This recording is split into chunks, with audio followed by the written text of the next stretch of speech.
I mean, my training sessions could last up to 6 hours, on a big day leading into a contest like these. So on Tuesday, I leave for the Arnold Classic Africa in Johannesburg, South Africa. And, there were some days where I was doing all six events. I'd be there for 6 hours. So, walking with 1,000-pound yoke and doing a max, 13-inch deadlift and pressing a 420 log for reps, just kind of takes a little while to get through. Hey everyone, welcome back to another episode of Lionheart Radio. We are currently in the beginning stages of summer, and it doesn't matter if you are a gym rat or a weekend warrior or an endurance athlete or some combination of all of them, kind of like myself. Everybody has one thing on their mind, and that is looking good naked.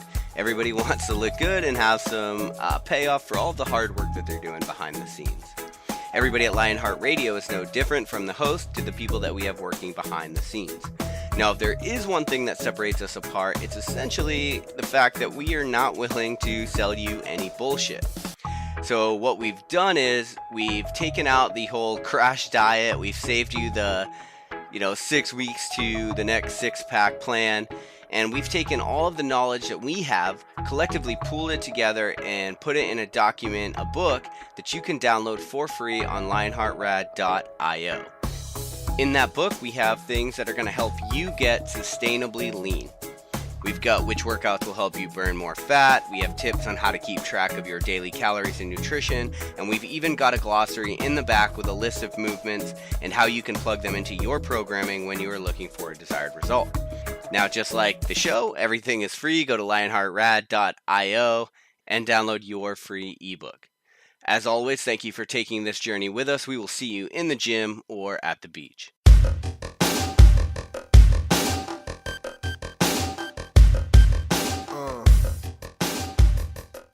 All right, welcome back to Lionheart Radio. I'm your host, Rick Alexander, founder of Lou Aviv in San Diego, California. And today I'm here with Robert Kearney, who is the world log lift champion, became the champion at 24 years old, and he is a world's strongest man competitor. Rob, thanks for being on today. Yeah, no problem at all. Thanks for having me. So before the intro, we got a little bit into some of your competition history, but you want to go over a little bit of that for the people that are listening? Yeah, definitely. In 2013, when I was 21, I won the North American Strongman Corporation National Championship, and that's when I turned pro. 2014 and 2015, took second place at 105 kilo America's Strongest Man. Competed in 2016 at the 105 kilo World's Strongest Man. Took seventh place. It was one of my worst performances to date. And then also in 2016, won the Log Lift World Championships. And you have another crack at World's Strongest Man this year as well, right? Yeah, well, this year I'm going with the heavyweight World's Strongest Man. So this is the big show this time. So I've jumped up a weight class. I'm not cutting down to 105 kilos anymore. So this year's the big time. Right. So for us Americans that don't know shit about kilos, how much are you weighing when you're competing at 105? So 105 is 231 pounds, and right now I weigh about 283, so a little bit bigger. Okay. And at 231, I've done a couple strongmans. That's considered the lightweight, right? Yeah, that is that. Yeah, at the pro level, that's the lightweight division. Okay. What do you walk around at when you're competing at 231? When I was competing at 231, I was walking around somewhere between 245 and 250, and then I would cut down to 231. Okay. So it wasn't terrible, but when I competed at lightweight World's Strongest Man last year, the cut was just really tough, and that was kind of the nail in the coffin for me competing at 231. The cut was just really hard and really didn't make it seem worth it anymore. Mm-hmm. And so were your numbers, were they a lot different? Because so by going up a weight class, even though you don't have to cut, are the numbers like is there a big gap between the lightweight guys and the open guys? Yes and no in some events. Like my static strength has always been pretty good. So I have the American, 231 log press record, and I hit a 410 log clean and press at 231. And my best now as a heavyweight is recently I hit 455 on the log. So, the numbers are definitely different, but I mean, you look at, some of these 231 guys, you got like Sean DeMarinis from California, who's a 3-time America's Strongest Man in the 231 class. The guy's an unbelievable athlete. I mean, he regularly deadlifts over 800 pounds at 231. He has a 400-pound log press. The guy's a stud athlete. So, you're looking at the difference between weight classes. Yeah, there's obviously differences because you got, guys like Brian Shaw, Eddie Hall for competing in the heavyweights that are just massive men. Right. But, these 231 guys are doing stuff that's just as impressive. Yeah, absolutely. Just to give the listeners a little bit of context, if you got a 410, now 455 log clean and press, what are some of the gym numbers that people could kind of compare to, like your deadlift and maybe your clean and jerk, that kind of thing? Yeah, my deadlift. So actually, just last week, I did a slightly raised deadlift. I pulled from 12 inches. A standard bar is 9 inches off the floor. I just pulled 905. Okay. My squat is in the mid sevens right now. On an axle or a barbell, I can push press, about 420. But usually when I'm going for 1 rep max overhead, I'm a split jerking kind of guy. So I usually split jerk a log when I go for the big numbers. Mm. Do you find it hard to split jerk and not fall forward? Like I think you see a push jerk a lot with the. Yeah, push jerk is super popular. I've always been a fan of the split jerk ever since I got into the sport. It's just kind of how I started getting things overhead. So I've kind of become accustomed to it and really kind of fine-tuned it with a log because the diameter of the log is tricky. It definitely does pull you forward a lot more. So, the path of the log is definitely a lot different from a barbell. So it just takes a lot of time and getting used to it and, perfecting it really. So one of the incredible things I think about your career thus far is the fact that it seems like you started competing at a really high level at a really early age for the sport. Yeah, so my whole thing, so I actually started in the sport at 17 years old when I was a senior in high school. And essentially, they offered teen divisions in these local competitions. And I just said, you know what? This is something I really love doing. I want to get good at it. I'm going to jump up into the men's open classes and just get my ass kicked for a year and a half. I think my first 3 or 4 competitions in a row, I took dead last and zeroed like 3 out of the 5 events. Damn. And like I said, I got my ass handed to me for the first year and a half of this sport. But while it was humbling, it just pushed me that much harder to get better and train with guys that were always stronger than me. I was fortunate enough to have a really great training crew early on, training with lightweight pros of, Mike Mastel, Carlos Reyes, these guys from Connecticut that were just unreal athletes. And I just pretty much had to sack up and get strong real quick to be able to keep up with them. Yeah. Because I didn't want to look like the bitch that had to take the weight off the bar every set instead of, keeping up with them. Right. What was your athletic background going into strongman? In high school, I was a football player, and then in the winter season, I was actually a cheerleader. And then my senior year of high school, I was just working out in the spring, and a substitute teacher saw that I was training, and he was also a coach at a CrossFit gym. And he said, hey, you look kind of strong. Why don't you come train with me? So I started training with him at 5 a.m. before school when I was in high school. And then, signed up for my first strongman competition when I was a senior. Were you into Ole lifting or anything like that prior? Because I'm just wondering because of the split jerk thing. No, like the split jerk just came to me because I was training at the CrossFit gym. My strict press was fucking horrible. And I'm pretty sure my max on my strict press was like 155 for a year straight. It was horrendous. Really? And but I was still able to like split jerk, in the mid 200s when I was like 17, 18 years old. So I just always kind of gravitated towards the split jerk because it made me feel better that I could put heavier weight overhead. And so no real, my barbell clean is pretty horrible still to this day. I can coach it well, but I can't do it myself. So that's interesting just because I think a lot of people have trouble the opposite, right? It's the technique of getting the jerk down, and then if they just have raw strength, then they're decent. Yeah, which is what you see a lot at the high level, at this high level of strongman with the heavyweights. A lot of these guys are just going brute strength and push pressing or even strict pressing some of the weight overhead. Yeah. Whereas you'll see me being a little bit more technical and using the split jerk. What do you attribute to your such a fast growth in strength? Because 155 as a strict press to 455 pound log press in how many years? Probably 8 years. So yeah. That's a good amount of time, but that's still a lot.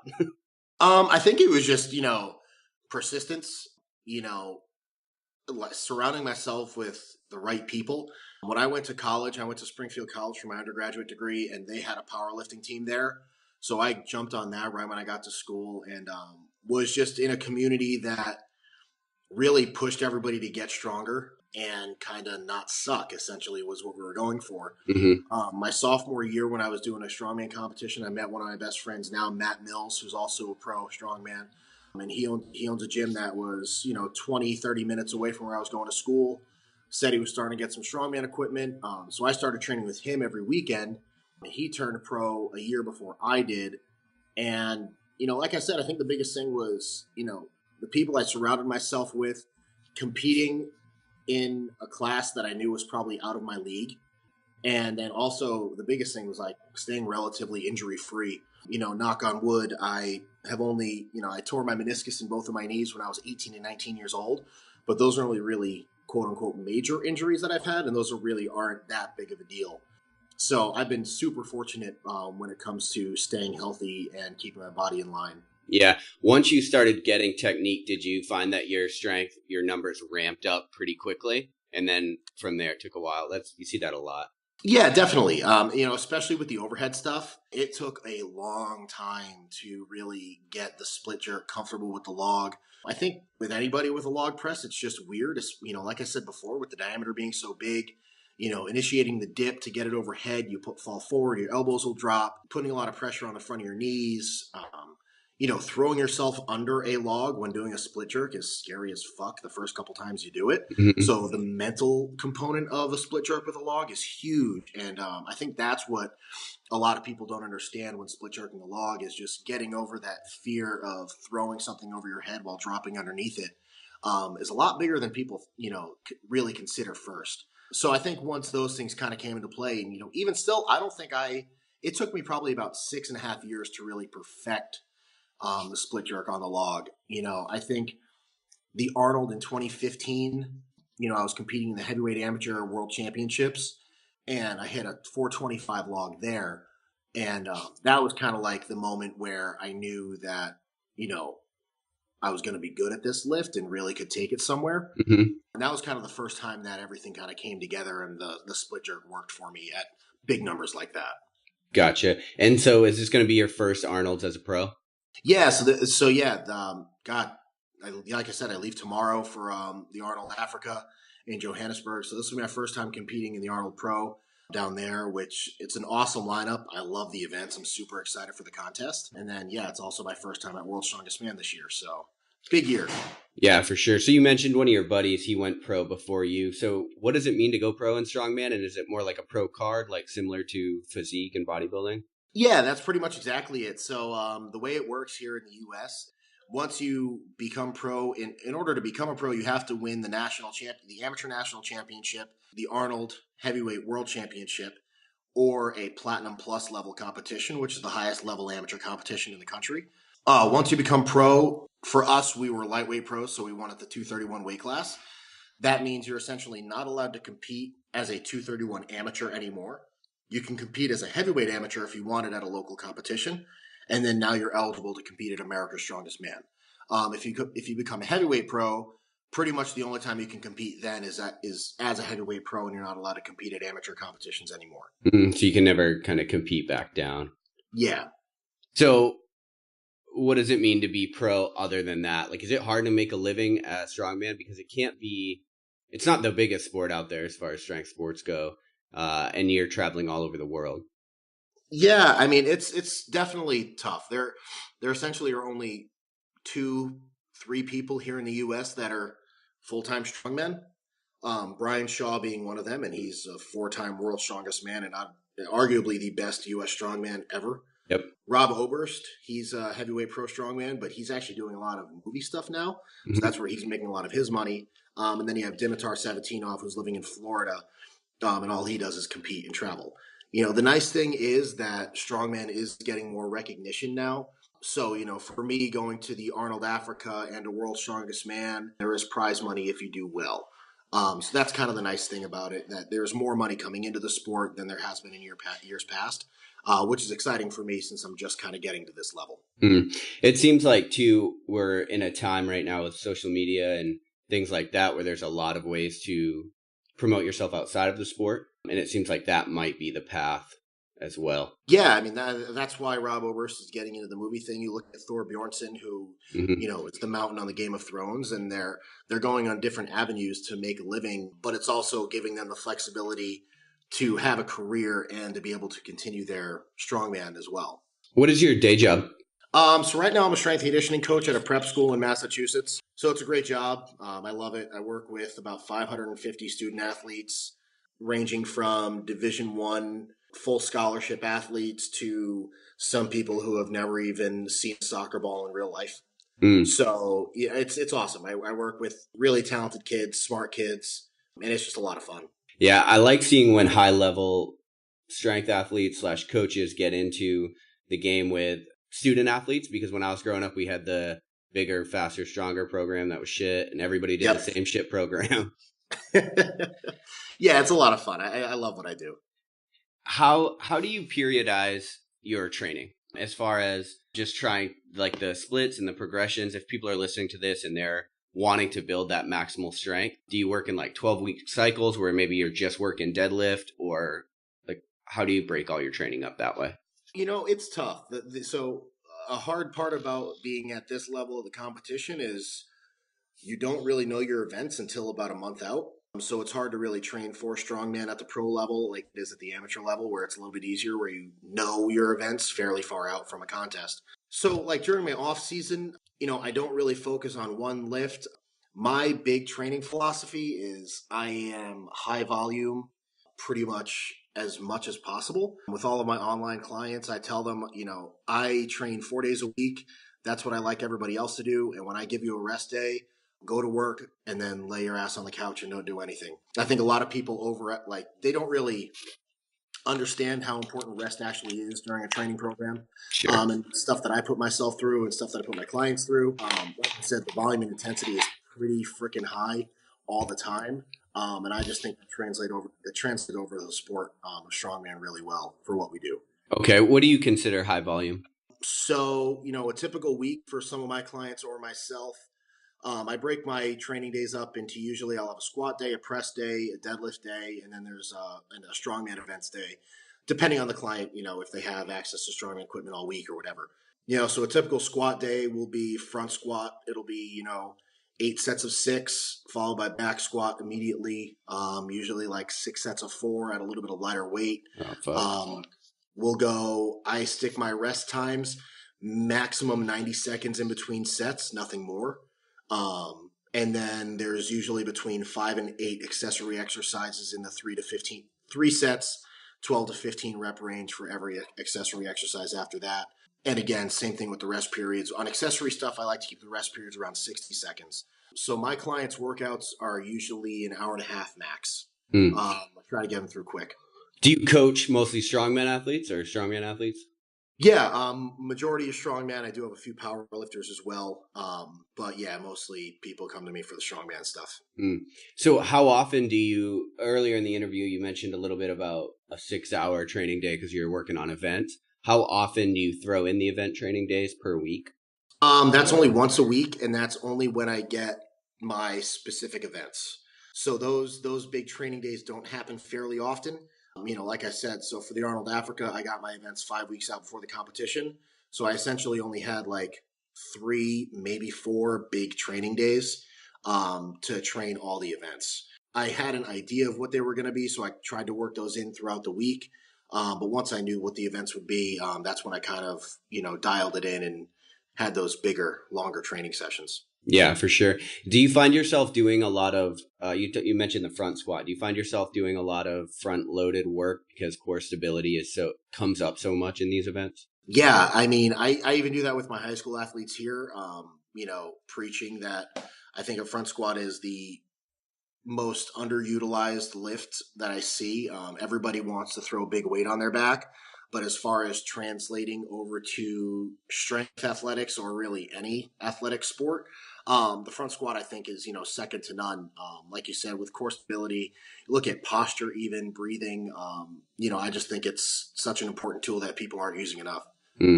Have you ever messed with a front rack yoke walk? Have not. Okay. I've done a lot of overhead yoke walks. I do that for core stability. The front rack yoke walk is interesting though. I like that. Yeah, I had a guy that I used to work out with who competed in a lot of strongman in California, and he was like, if I can front rack walk it, I can put it on my back all day long. So that was like Yeah, his thing. I like that. Yeah.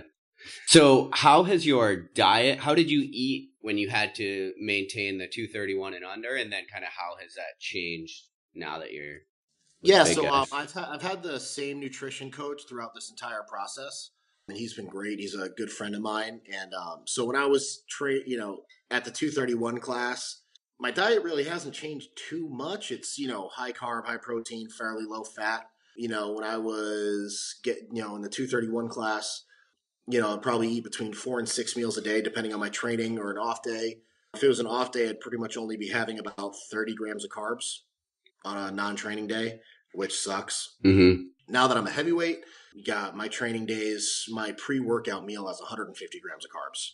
So, just my caloric intake is through the roof now compared to what it used to be. But still a lot of the same foods, a lot of chicken, rice, eat like a bodybuilder for the most part, and then on my training days, just to keep my calories high, I'll usually do a cheat meal after I train. So. When you won the world log lift championship, you were the lightest guy there. That's correct, right? Yeah, I only weighed, I weighed like 246 that day. Okay. The next lightest guy was like 325. Oh, Jesus. So have you found that your strength is ramping up rather quickly as you're like loading body weight on, or? Yeah, I think it's not only that I'm getting stronger, but I'm just genuinely happier now. Like I mentioned earlier, that cut for 105 Worlds was miserable, and it made this more like a job than a hobby and something that I enjoy to do. So now that I'm a heavyweight, like I hit a few weeks ago, I hit a 455 log, and my training protocol that day was actually I started at 300 pounds on the log and was adding 10 pounds every 60 seconds to a 1 rep max. Oh. And ended up with 455 fairly easily. Probably could have gone more, but just decided to call it because it was a good clean rep. And it was a 10-pound PR from what I've ever hit before. So I think, if I was actually going for a true 1 rep max, I think it'd be much higher. But just because of that training protocol that day, I was a little gassed. Yeah, I think there's something to be said for that workout. I PR'd my snatch doing that exact same workout. It's a ton of volume, but for whatever reason, I think your CNS and everything is so fired up by the time you get there that. Yeah, I think it's also easy to find a groove when you have to load the bar and you only have a few breaths and you just get comfortable in what you're doing. And then as a strength athlete, you just tap into that zone where you just kind of shut everything else out and go. Yeah, for sure. You mentioned that you eat low fat. What is there a reason for that? I'm just curious. Generally, I feel like crap when I eat a high-fat meal. I feel bloated, heavy. My stomach just doesn't really agree with it. I had a nutrition coach a few years back, and it was during the whole keto phase, where everyone was eating 7 pounds of bacon a day, and I was one of those guys, and I was like, oh yeah, you got to eat high fat to burn fat, and then he looked at me, he's like, yeah, but you're still fat. So I was like, well, shit, you're right. So, after that, we kind of switched everything up. And, I've definitely leaned out a lot more compared to where I was back then. That's not to say that I don't enjoy a pint of Ben & Jerry's a couple of times a week, though. Right. What do you think about being lean as far as competing for maximal strength? Because I know, was it Zydrunas Savickas? He caused a lot of, headlines this year when he got really lean. Yeah. I mean, I think, everybody in strength sports works out to some degree to look, okay naked. Mm-hmm. I think that's part of the reason why we work out.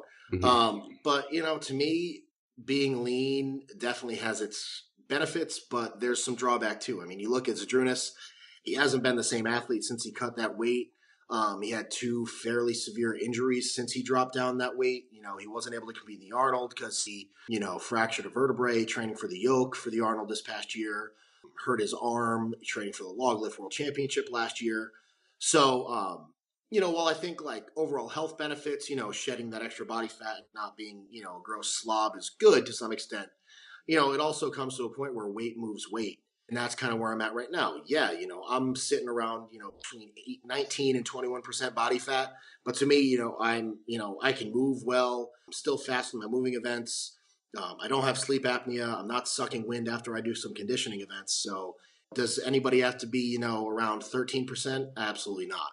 But I think, overall health benefits, you have to look at the risks, of being heavier. Yeah, I want there to be studies done on the whole being lean and getting injured thing, because I think there's definitely a huge correlation there, and I don't know that we've explored it a lot. Yeah, I think, a lot of people think that, perfect example is you look at Ronnie Coleman, who essentially is bound to a wheelchair now. Really? Yeah, he's had 7 spinal surgeries since he retired from bodybuilding. Oh, Jesus, I didn't know that. The guy, he's crushed. He spent years and years and years abusing his body and training so heavy and being so lean all the time that now the guy can barely stand up under his own power. Whereas you look at guys like Bill Kazmaier, who is almost 70 years old and still traveling to World's Strongest Man and can probably still beat anybody in an arm wrestling contest. Yeah. The guy is a freak. Yeah.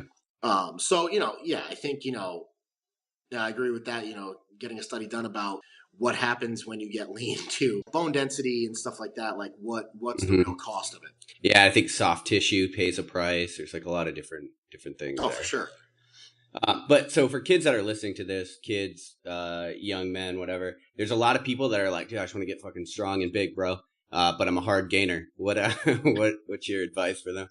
I mean, as cliche as it is, this sport of, strongman and strength athletics is, it's really a marathon and not a sprint. Listening to your body, and my motto is train smarter, not harder. So along with being a strength coach, I'm an athletic trainer and I work a lot with sports medicine. If you stay healthy, you're gonna get stronger. That's really what it comes down to. I see too many guys try to throw too much weight on the bar and end up getting hurt. And something as simple as a hamstring strain or a groin strain can set you back months. And people don't really realize that. So, training within your means. I just had a conversation with somebody the other day. They wanted to sign up for a competition with a yoke that is 300 pounds over their max that they've ever done. Mm-hmm. They're like, oh, do you think it's worth it? I was like, fuck no, dude. The chance of you getting hurt is way too high. Why risk it? Let's work on just getting stronger for a little while.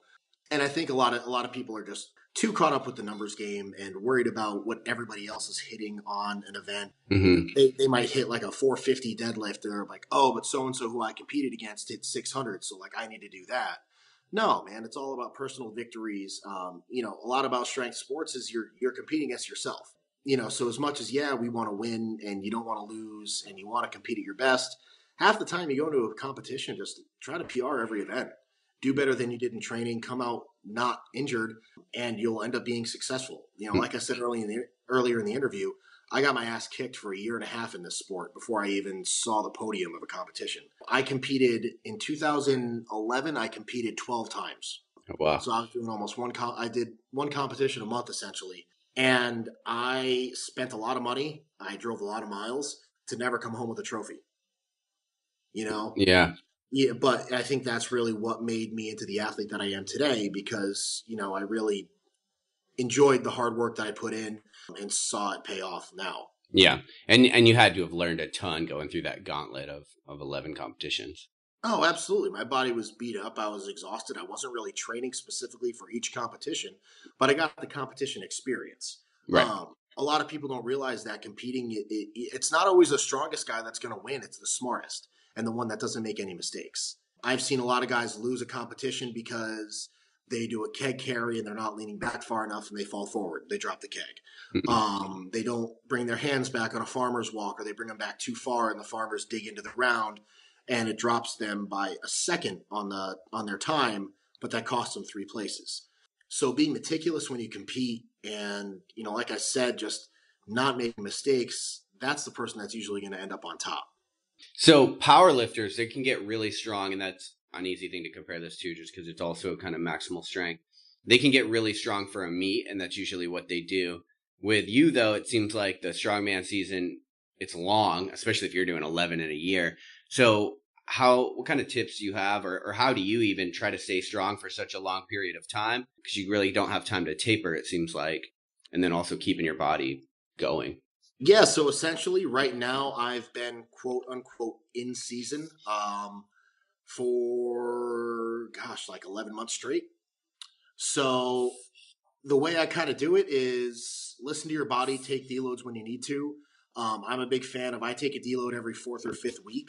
And when I say a deload, I mean like I'm not picking up anything heavier than 300 pounds on a bar. And like 300 pounds to me is relatively light. But, I work in that probably 40 to 50% range on everything. Just kind of keep movement patterns tight. Don't fall off the bandwagon on my diet and nutrition, and really just kind of make my body feel good again, because there are some times in a training program where getting up in the morning hurts like a bitch. And that's when I know, hey, let's shut it down next week, and get my body and mind ready to get going again. So that's really the hardest part, is trying to map out where your contests are, especially when you're competing so often. For me, I'm doing 3 competitions in 6 weeks right now. So I have the Arnold South Africa this weekend, World's Strongest Man. I leave on the 16th. And then I'm competing in Austin, Texas, June 10th. So a lot of big shows tight together. But the biggest thing for me is just staying healthy and keeping my body right. Yeah, I think I've done a few times actually where I've competed a lot in a small period of time, and it seems like it's a bigger deal. The hardest part is keeping yourself from getting fucked up in between the events, but also training effectively. Yeah, so for me, my biggest thing is I have 1 week in between the Arnold Africa and when I leave for World's Strongest Man. So essentially I'm going to get 2 workouts. And those are my only 2 workouts to train the World's Strongest Man events. Which is intimidating in some ways, but it's also to the point where I'm competing at such a high level in strongman where I'm expected to be good at everything no matter what. So training specifically for those events really shouldn't matter at this point. Yeah. Essentially, I'll get 2 good workouts in on those events that I have in the qualifiers, and then fly out to Botswana. It's funny because I think a lot of times people look at high level strength athletes like yourself, and this isn't even just strongman, like CrossFit's the same way. They always want to know what the top guys are doing. When at the end of the day, the top guys are like listening to their body, like you said, and the only way you're going to really get that intrinsic knowledge about yourself and how you react to training is by putting yourself through these kind of gauntlets and getting to that level. Yeah, I mean, as much as it sucks, is there's no quick way to find out. There's no, golden rule answer. It's put your body through hell. Look, see what works for you. I mean, the biggest thing is when I talk to my client, when I take on a new client, I have a long conversation with them to talk about their training history, their competition history, what's worked for them, what doesn't work for them. I tell them what's worked for me in the past, because what works for me might not work for somebody else, and I completely understand that as a coach and as an athlete. Some of the things I see my competitors do, I'm like, there's no fucking way I'm going to do that. Just because I know it wouldn't work for me. So it's just, like I said, this sport sucks because it takes so long to get good at it, but it's also rewarding now because I get to travel the world and do what I love. Yeah. Yeah, definitely. Do you have, and I don't know what your sponsorship deals are or anything, but do you take supplements, or do they have a place kind of in your training? Not really. I do pre-workout sometimes if I train early in the morning. That's pretty much it. As far as sponsors, it's only equipment sponsors for me. I don't have any supplement sponsors. So right now I'm with SBD USA, and Wow Straps. They're my, 2 sponsors that I'm working with right now. But yeah, I mean, I like food way too much to just drink protein shakes. Yeah. Yeah. So that's kind of where I'm at. Yeah, I always tell people whole real food, and usually you can, even if you take a lot of supplements, like a lot of proteins and shit, you can cut them out and then see if anything changed. Usually, exactly. So strongman is a open, meaning not drug tested sport. Is that correct, or that's correct? Okay. Nope, not drug tested. Okay, so kind of what's your opinion on performance enhancing drugs? To me, it's. A lot of guys at this level do it. It's kind of a don't ask, don't tell rule. But we all want to see everybody compete at their strongest. The great thing about strongman is whoever lifts the most amount of weight is going to win. And we don't care really what you do as long as it doesn't look too sketchy. I think the nice thing is most of the guys at this level are smart about it. For World's Strongest Man, I had to get a full blood panel done to make sure I was healthy enough to compete at this competition. Really? As do all the athletes. What are We they have to looking get for? They look at everything. So they're looking at creatinine levels, they're looking at red blood cell counts, they're looking at liver enzymes, anything and everything to see if there are any red flags to give them a reason for you not to compete. Mm-hmm. So that's kind of the nice thing is, the people that are running the competition are looking out for athlete safety. And, they want to make sure nobody gets too fucked up when they compete. So that's why we have to get a full medical clearance before we do. God, that seems like such a better way to go about it instead of like fucking dragging people in front of Congress who are trying to be better at their sport. Just make sure the athletes are fucking healthy. Well, that's the thing. You know what? I mean, so I did 2 NFL internships when I was in college. If people think that pro athletes aren't taking anything, they're fucking blind, to be honest. Right. Everybody's doing stuff. It's just most guys are smart enough and know who to go to, so they don't get caught. And that's really what it comes down to. It's what makes professional sports great. I think a lot of guys end up being healthier because of what they do. And when you look at it, it's their livelihood. It's how they make money. So to me, how they do that, really, as long as they're putting on a show and they're performing at a high level, let them do it because everybody else is. Yeah, no, I completely agree. So I hate to even bring this up because I feel like the fucking Huffington Post chasing headlines, but obviously you've been very open about being gay in the sport. Your Instagram name, I think, is World's Strongest Gay, which is fucking awesome. Yeah, but so I just kind of want to know a little bit about maybe your experience with that and how it's been. Yeah, so I came out back in 2014 when I met my boyfriend, then now fiance, Joey. Yeah, and it was scary, but exhilarating all at the same time because I had no idea what I was going to get for a reaction. Yeah. I told all my closest friends first, and they were awesome about it. And then pretty much it was just opening it up to the rest of the strongman community. When I came out, everybody was great about it. There were a few goons in, the starting strongman group who were assholes. Really? The only people that were jerks were the ones that didn't understand what strongman is and, how much of a brotherhood it is. I was getting text messages from guys like Derek Poundstone, and high level pro strongman saying, hey, don't listen to what these assholes are saying. We got your back and we support you no matter what. So it was really like the newbies in the sport that, kind of were quick to judge and say stuff. But other than that, it was freaking awesome. I think coming out made me an, exponentially better strongman competitor. Really? I just had this new renowned sense of confidence in myself where I could let my guard down and just do my thing. And, I think it showed. 2014 is when I came out. That was my first year at America's Strongest Man, and I took second place. Took second place again in 2015, and then 2016 had the year of my life where won the North American Log and Deadlift Championships, won the Log Lift World Championships. Now 2017, I'm going to World's Strongest Man. So I think it's catapulted me.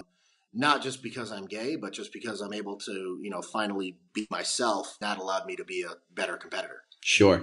Do you think is your outlook now that it's important to you to be like an ambassador for the community, or do you think like it's 2017 and like who gives a fuck? I mean, yes and no. So there is I've had a lot of people message me thanking me for what I did, and to me it's like it shouldn't matter. Right. But the thing is, it's always going to be it is a talking point. It always will be. Mm-hmm. You look at this sport of hypermasculinity, essentially is what it is. Sure. Nobody expects a gay man to be able to do the things that these, straight guys are doing, but really it shouldn't matter because I'm just as strong as the next guy. Stronger. You can make an argument for. Yeah, as far as being an ambassador, I welcome, talking to people, and, that's why I think I'm so open about everything and why my fiance has been so great about everything. One of the things that we started is we, did a hashtag. It's breaking the stereotype. Trying to break the stereotype of what people think a gay man actually is. So when Joey and I started dating, he stepped into the gym really for the first time, and something I never experienced because I was being a fake straight guy for so long and got into the sport when I was, kind of doing that, is the anxiety that a gay guy feels when they get into the gym and the stigma that every straight guy thinks that a gay guy wants to hook up with them, Yeah.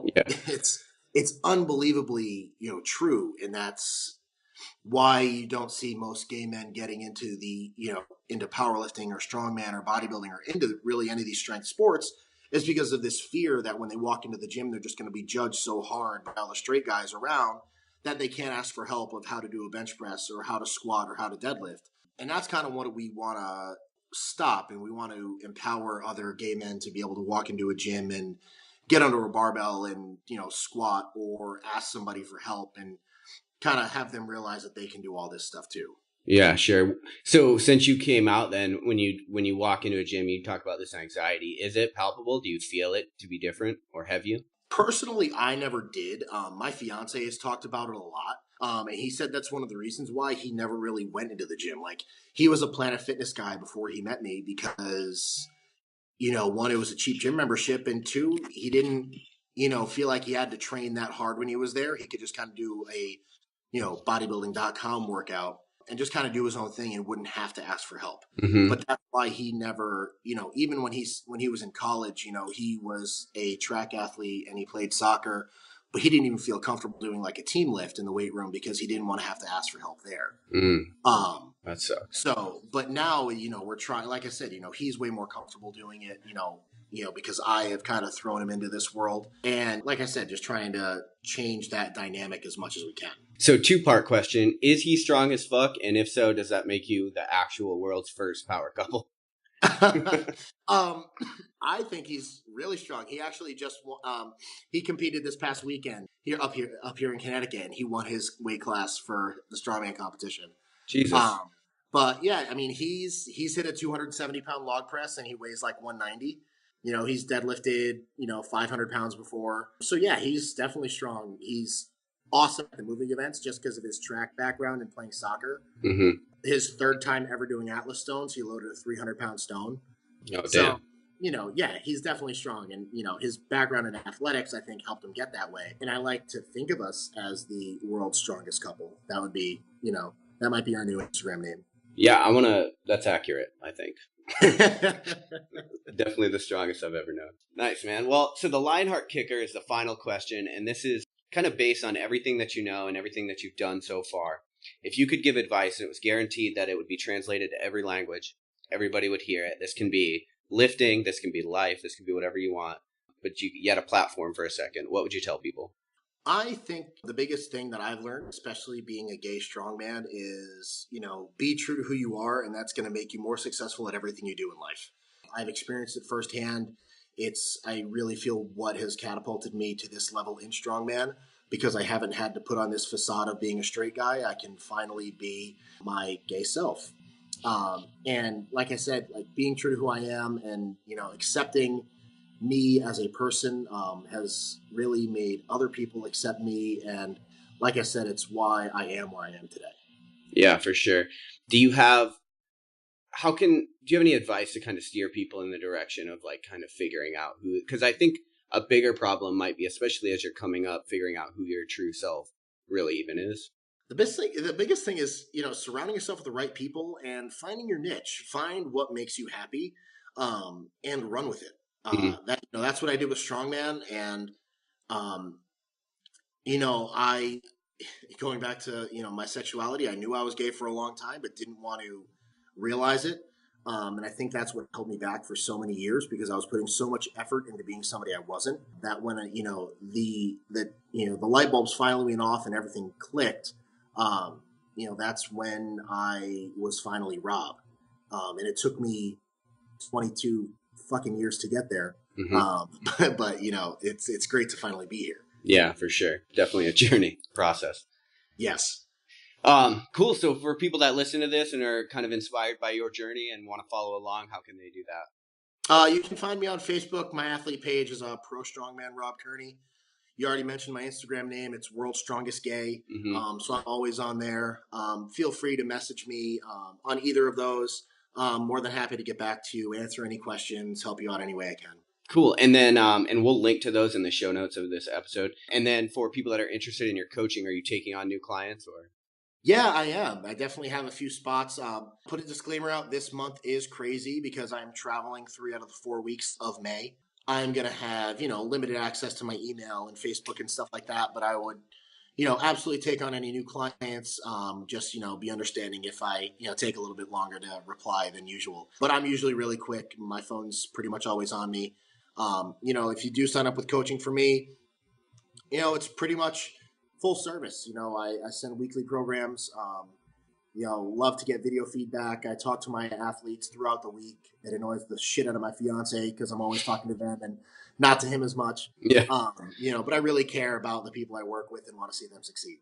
Yeah, well, I'm glad you guys have the same problems that straight people do. I didn't want you to crack the code too far. No. All right, man. Well, hey, thanks for being on, and hopefully by the time this episode airs, we're talking to the world's strongest man. Yeah, thanks, Rick. I appreciate it. All right, brother. Good luck. Thanks. Thank you. Thanks for listening to Lionheart Radio. I hope that the information from today's show will make you fitter, happier, and healthier. For the show notes of this episode and every episode, head to www.lionheartrad.io. Yep, just like Lionheart Radio. And please, if you have the time, head over to iTunes and give us a 5-star rating. It really helps us to know that we're on the right track and delivering you reliable information and value. As always, feedback is welcome. If you have any comments on the show or like to suggest a guest, send me an email at rick@luavive.com. That's LUAVIVE.com. Thanks for your support, and we will see you next time. Bitch, I feel good. Don't I look stupendous? My shine is so endless, and shit you can do to end this. Even when I'm dead, niggas still gon' bump that chip shit. Coke, white, Escalade on cinches for you dipshit. So you won't forget this. Midwest nigga be the coldest. Cleveland is the